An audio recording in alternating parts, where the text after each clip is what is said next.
안녕하세요. 축구 전문 기자 한준입니다. 해리 케인이 겪어왔던 무관의 저주가 바이에른 뮌헨으로 전염되는 분위기입니다. 지난 2023-2024 시즌 충격적인 무관 시즌을 보낸 바이에른 뮌헨은 토마스 투헬 감독과 결별하고 뱅상 콩파니 감독을 선임해 최근 순항하고 있었는데요. 하지만 7경기 연속 무실점 연승을 거두던 바이에른 뮌헨이 최근 2경기 연속 무승을 겪으면서 흔들리고 있고 무관 가능성이 다시금 우려되고 있습니다. 지난 시즌 분데스리가 우승과 DFB 포칼 우승을 모두 석권한 사비 알론소 감독의 바이엘 레버쿠젠이 또 한 번 바이에른 뮌헨의 앞을 가로막은 것인데요. 뮌헨 원정으로 치른 포칼 16강전에서 레버쿠젠이 1대0의 승리를 거두며 8강에 올랐습니다. 이러한 충격적인 패배 속에서도 김민재 선수는 독일 현지 언론으로부터 좋은 평가를 받았는데요. 지난 11월 유럽 월간 베스트 11에도 통산 5번째로 선정되며 어느 정도는 면죄부를 받은 모습이었습니다. 그러나 여전히 바이에른 뮌헨에 들이운 무관의 위기, 케인의 저주가 걱정되는 이유가 무엇인지 바이에른 뮌헨이 레버쿠젠에 패배한 경기를 중심으로 김민재 선수의 최신 상황까지 총정리해드리겠습니다. 바이에른 뮌헨이 12월 4일 새벽 한국 시간으로 레버쿠젠과 치른 DFB 포칼 독일 축구협회컵 16강전에서 0대1로 패배하며 탈락했습니다. 이 경기의 가장 큰 이슈는 해리 케인 선수가 지난 주말에 있었던 보루시아 도르트문트와의 대여 클라시코에서 입은 부상으로 출전할 수 없었고 관중석에서 경기를 지켜본 가운데 베테랑 골키퍼이자 주장인 마누엘 노이어 골키퍼가 커리어 사상 최초의 퇴장을 당하는 충격적인 사건까지 벌어지면서 10명으로 뛴 바이에른 뮌헨이 0대1 패배를 겪은 것인데요. 이 경기 김민재 선수가 굉장히 분노를 표한 장면이 있었는데 개인적인 경기력은 나쁘지 않았어요. 적극적으로 수비했고 힘있게 플레이했고 또 과감한 공격 가담으로 파리 생제르맹전 결승골을 터뜨렸던 것처럼 중요한 골을 터뜨릴 뻔하기도 했었습니다. 하지만 결국 실점 상황에서는 김민재 선수 본인의 안타까운 실책도 나오면서 결승골을 허용하고 말았는데요. 케인의 저주를 이야기하는 것은 지금까지 줄곧 바이에른 뮌헨이 거의 매 시즌 어느 대회든지 우승을 차지해 왔었고 특히 독일 분데스리가에서는 무려 11시즌 연속 우승을 차지하고 있었거든요. 그러나 해리 케인을 영입한 지난 2023-2024 시즌 바이에른 뮌헨은 이례적인 무관 시즌을 보내게 됩니다. 리그 우승 경쟁에서는 오히려 2위도 아닌 3위까지 순위가 떨어졌고 DFB 포칼에서는 이번 시즌보다 더 일찍 2라운드 32강전 일정에서 조기 탈락을 했습니다. UEFA 챔피언스 리그에서는 4강까지 올라가면서 2019-2020 시즌 우승 이후 좋은 성적 3연속 8강 탈락을 극복하긴 했지만 이 준결승전에서 만난 레알 마드리드에 패배하며 역시 어느 대회도 우승하지 못한 채 마무리했거든요. 올 시즌 같은 경우에는 독일 분데스리가 선두를 달리고 있고 또 UEFA 챔피언스 리그에서도 16강 진출은 무난히 이룰 수 있는 흐름으로 가고 있긴 하지만 DFB 포칼이라는 자국 대회 중에 역시나 우승 가능성이 충분했던 대회를 놓치면서 20번이나 우승했던 바이에른 뮌헨이 지난 시즌에 겨우 2회차 우승을 이뤘던 레버쿠젠에게 또 한 번 덜미를 잡히게 된 것입니다. 레버쿠젠전 기록을 살펴보면 10명으로 뛰었다는 부분을 생각한다면 선전했다라고도 할 수 있겠지만 그래도 경기 내용상 효율성에서 확실히 밀린 모습이었어요. 볼 점유율은 58%로 바이에른 뮌헨이 앞섰지만 우선 기대 득점에 있어서 레버쿠젠이 1.07골로 한 골을 충분히 넣을 수 있었던 내용인 것에 반해 바이에른 뮌헨은 0.79골로 확실한 한 골의 기회를 만들지 못했습니다. 빅찬스로 보자면 2대1 레버쿠젠이 2골 정도 근접한 기회가 있었고 바이에른 뮌헨도 한 골 정도는 넣을 수 있는 기회는 있었다고 볼 수 있지만 양팀의 슈팅 숫자를 보면 14대11 바이에른 뮌헨이 더 많았다. 즉 수적 열세에서도 많은 슈팅을 때렸지만 그 슈팅의 질이 좋지 않았다는 겁니다. 게다가 바이에른 뮌헨은 골키퍼 선방이 3차례 있었기 때문에 오히려 수비적으로 바이에른 뮌헨이 더 좋은 모습을 보이면서 레버쿠젠의 공격을 막아냈기 때문에 득점 차이가 덜 벌어진 것이지 바이에른 뮌헨이 더 크게 질 수도 있는 내용으로 해석할 수도 있는 것입니다. 실제로 유효 슈팅도 바이에른 뮌헨이 14개 중에 2개밖에 골문 안으로 보내지 못했던 부족한 결정력으로 고전한 반면 레버쿠젠 역시 최전방 공격수를 가짜 9번인 비르츠로 배치했을 정도로 공격 라인에 이탈이 있었음에도 4개의 유효슈팅을 뽑아내면서 더 파괴적인 공격을 만들었거든요. 실제 이날 경기 라인업을 보시면 양팀 모두 그래도 부상자를 제외하고는 최정예 멤버를 내세웠어요. 바이에른 뮌헨 같은 경우에는 공격진의 마침표를 찍어주는 해리 케인이 부상인 가운데 자말 무시알라와 마이클 올리셰를 중앙 전방 공격수로 배치해서 서로 가짜 9번으로 오가면서 뛰게 했고, 왼쪽 측면에 발빠른 코망, 오른쪽 측면에 사네를 배치했습니다. 두 명의 중앙 미드필더로 고레츠카와 키미히, 포백 라인은 알폰소 데이비스, 김민재, 우파메카노, 라이머, 그리고 노이어 골키퍼까지 케인을 제외하면 주전 멤버가 총출동을 했고요. 레버쿠젠 같은 경우도 최전방에 비르츠를 가짜 9번으로 배치한 임시 방편 외에는 왼쪽 윙백 그리말도, 오른쪽 윙백 프림퐁, 중앙 미드필더로 팔라시오스, 안드리히, 자카, 그리고 포백 라인에 인카피에, 탑소바, 요나탄타, 무키엘레, 골문을 코바르가 지키면서 어느 정도 이 경기 이기겠다, 잡겠다라는 의지를 보였습니다. 다만 보시는 이 시간대별 상황에서 알다시피 노이어 골키퍼가 전반 17분 만에 퇴장을 당했기 때문에 10명인 채 뛰어야 했던 시간이 바이에른 뮌헨이 굉장히 많았어요. 그런 점들을 감안했을 때 분명 바이에른 뮌헨이 수적 열세에도 정상적인 경기를 운영하고 많은 슈팅 기회를 만들고 점유율에서도 앞섰던 것은 바이에른이 분명히 콩파니 감독과 함께 빌드업 능력과 공 장악 능력이 굉장히 발전했다는 것을 볼 수는 있지만, 결국에는 노이어 골키퍼가 퇴장당하면서 또 다른 대체 골키퍼 페레츠를 교체 투입하면서 공격수인 르로이 사네를 빼야 했기 때문에 공격 라인에 날카로운 슈팅을 때릴 수 있는 선수가 부족했다. 코망이 좋은 돌파와 크로스를 연결했고, 무시알라의 돌파나 올리세의 중거리 슈팅이 좋기도 했지만 이후 후반전에 투입했던 선수들이 역시 활약을 해주지 못했던 부분들. 레버쿠젠은 후반전 시작과 함께 수적 우위를 바탕으로 중앙 미드필드인 안드리히를 빼고 장신 공격수인 파트릭 쉬크를 투입하면서 전방에 기준점을 만들었고요. 그리고 61분에는 부상이 나오면서 쉬크가 빠져야 되는 상황이 있었는데 그 부상을 텔라 선수를 교체 투입하면서 전화위복으로 만들었어요. 왜냐? 교체해서 들어온 텔라가 들어간 이후 8분 만인 69분에 결승골의 주인공이 되었기 때문입니다. 반면 바이에른 뮌헨 같은 경우에는 0대1로 끌려가는 상황이 되자 수적 열세에도 과감하고 공격적인 교체를 했는데요. 73분에 라이머, 고레츠카, 코망을 빼고 샤샤보이, 파블로비치, 그나버리를 투입했는데 그나버리의 전방 공격력, 결정력은 굉장히 부진했고 파블로비치와 샤샤보이도 이렇다 할 모습을 보이지 못했고 84분에는 결국 김민재 선수까지 빼주면서 최근에 정말 부상을 안고 뛰었고 눈두덩이가 찢어지는 부상도 있었고 정말 체력이 갈리도록 뛰고 있었기 때문에 휴식 차원에서 김민재 선수를 쉬게 해주면서 공격수인 마티스테를 투입해서 공격 숫자를 늘리고 총공세를 펼쳐보았지만 결국 동점골을 넣지 못한 채 경기가 패배로 끝난 것입니다.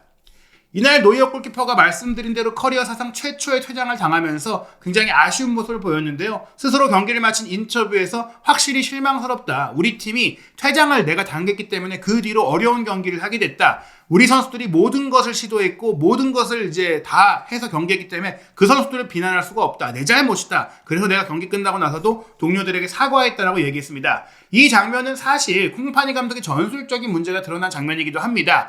바이에른 뮌헨 역시 굉장히 하이라인 축구를 하고 있는데 레버쿠젠이 그걸 노린 롱볼을 골키퍼와 센터백의 뒷공간으로 때려 넣었고 그때 발빠른 윙백인 프림퐁이 빠르게 침투에 들어갔어요. 프림퐁이 오프사이드도 아니었기 때문에 노이어 골키퍼가 빠르게 달려 나오면서 뒷공간을 무너지자 커트하려고 했는데 뛰어오른 공이 또 공중에 있었기 때문에 머리로 걷어내려고 했는데 머리로 걷어내려고 했던 동작과 이 위치가 늦었어요. 그러다 보니까 프림퐁이 먼저 공을 잡았는데 머리로 공을 건드리지 못한 노이어가 몸으로 오히려 프림퐁을 강하게 가격하는 상황이 되다 보니까 변명의 여지 없는 퇴장이 됐습니다. 노이어 선수 본인도 경기 후 인터뷰에서 프림퐁을 다치게 하려는 의도는 아니었다라며 내가 공을 처리하려고 했던 것인데 제 시간에 도착하지 못했기 때문이다. 프림퐁이 오프사이드이길 바랬지만 그것은 아니었다라면서 돌이킬 수 없는 나의 실수였다. 다른 선택의 여지가 없었다라고 이야기를 했습니다. 이 퇴장에 대해서 키미히는 두둔하는 모습을 보였어요. 우리가 이날 경기에 패배한 것은 퇴장 때문이 아니다. 우리가 경기를 잘했어야 됐고 항상 또 더 좋은 경기를 한 팀이 이기는 것도 아니다. 우리가 10명인데도 경기를 보신 분들은 아시겠지만 더 좋은 경기를 레버쿠젠보다 보여줬다. 이길 수 있는 경기란 건 우리였다. 오히려 수비 위주의 역습 축구를 했던 레버쿠젠보다 바이에른 뮌헨이 더 좋은 팀이라고 자부하면서 조금은 이제 팀 동료들의 사기를 끌어올리려는 모습을 보였습니다. 뱅상 콩파니 감독 역시 우리가 포칼에서 탈락한 게 씁쓸하다. 퇴장이 분명히 경기에 영향을 미친 것은 맞지만 퇴장에도 불구하고 선수들이 잘 해냈고 우리의 개성을 충분히 보여줬다. 한 명이 없는 상태에서 많은 시간을 뛴다는 게 얼마나 힘든지 나 역시 알고 있고 그 상황 속에서도 많은 기회를 만들었는데 아쉽게 득점을 하지 못했다라면서 퇴장 상황에도 불구하고 또 홈팬들이 굉장히 강하게 응원해준 것들에 대해서 감사를 표하기도 했습니다. 어찌됐건 우리 탈락한 것, 포칼에서 우승하지 못했지만 다른 많은 경기들이 남아있다라는 말로 나머지 대회에서의 우승을 기약했는데요. 그러나 사실 이 퇴장 상황은 물론이고 실점한 장면에서도 바이에른 뮌헨이 전술적으로 가지고 있는 문제들은 토트넘의 포스테코글루 감독이 갖고 있는 문제와 비슷하기 때문에 조금은 실용적이고 실리적으로 승리를 위한 선택과 플랜 B가 필요하다라는 생각이 들었던 경기였습니다. 이날 김민재 선수는 10명이 된 가운데 공격 숫자가 부족하다 보니까 공격 상황에서 굉장히 열심히 공격에 가담하는 모습을 보였어요. 수비를 할 때도 사실 미드필드 영역과 풀백의 영역, 상대 지역까지 넘나들면서 과감하고 도전적인 수비를 펼치는 김민재 선수인데 이 경기는 공격 때도 왼쪽 측면에서 코망이 공을 잡고 크로스 패스를 준비할 때 엄청난 속도로 막 뛰어 들어가더니 스트라이커의 위치까지 선점하고 헤더 슈팅을 전반 추가 시간 3분에 가져갔거든요. 사실 이 시점이 전반전의 추가 시간이 3분 주어졌기 때문에 전반전이 끝나기 직전이다 보니까 수비 지역을 벗어났다고 하더라도 뭐 충분히 여유가 있다고 생각을 한 것 같아요. 그래서 엄청나게 공격에 열심히 가담해봤던 김민재의 헤더 슈팅까지 나왔는데 이 헤더 슈팅이 정말 아슬아슬하게 골대를 넘겼어요. 살짝만 아래였다라면 충분히 득점이 될 수 있는 장면, 0대0의 팽팽한 상황에서 김민재 선수가 10명인 바이에른 뮌헨을 앞서게도 할 수 있었던 좋은 장면이었는데 이런 좋은 플레이에 반해서 아쉬웠던 것은 69분에 결승골을 향하는 과정에서는 김민재 선수의 플레이가 조금은 정밀하지 못했다라는 점입니다.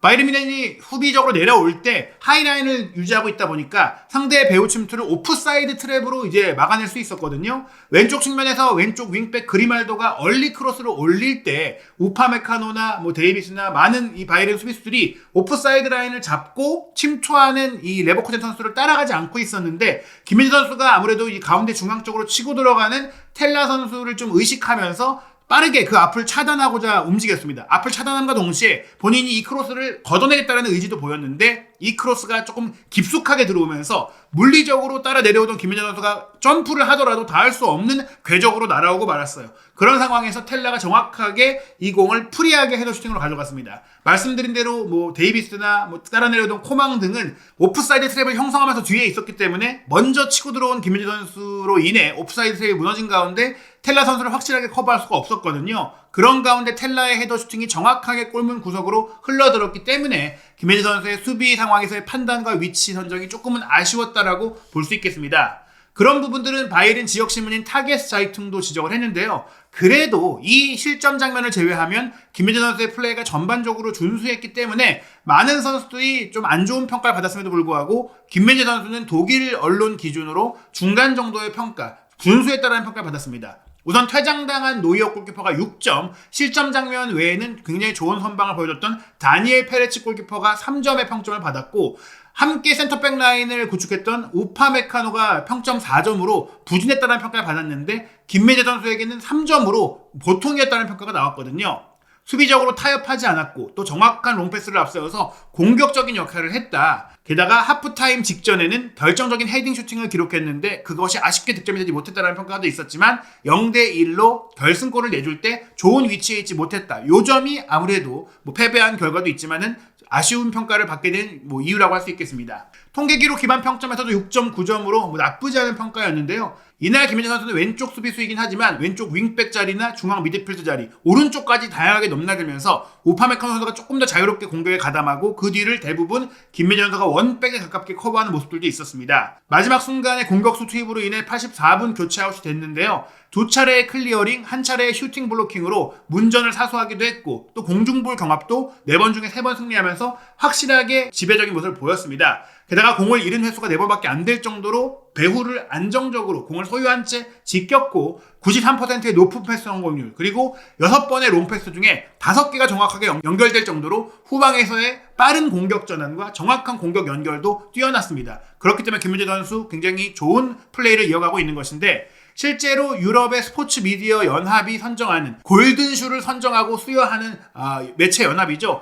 ESM에서 선정한 월간 베스트 11, 유럽의 이 주요 매체들의 투표를 통해서 선정되는 유럽 최고의 베스트 11을 매달 선정하게 되는데 여기에 오랜만에 김민재 선수가 선정이 됐어요. 나폴리 시절에 4번 선정됐었고 바이에른 뮌헨 이적 후에는 지난 11월에 처음으로 선정이 됐습니다. 바이에른 뮌헨이 최근 7경기 연승을 무실점으로 이뤄내는 과정 속에 또 김민재 선수가 특히나 파리 생제르맹과의 경기에서 골까지 기록하면서 센터백으로는 최고의 활약을 펼쳤고 피파 산하 국제스포츠연구센터에서 선정한 현재 유럽리그 센터백 1위로까지 뽑혔기 때문에 이론의 여지 없이 반다이크와 더불어 김민재 선수가 현 시점 유럽 최고의 센터백으로 인정을 받은 것입니다. 한국 선수가 5번이나 유럽 월간 베스트 11에 선정이 된 것은 손흥민 선수가 종전에 갖고 있던 기록과 타의 기록이 된 것인데요. 앞으로 6번째 한국 선수 최초의 기록을 세울 선수는 누가 될지도 관심을 가져봐야 될 것 같습니다. 한편 케인 선수의 부상이 경미한 것으로 알려지긴 했지만 케인의 부상이 발생했던 이 도르트문트와의 경기 데어 클라시커 1대1 무승부에 이어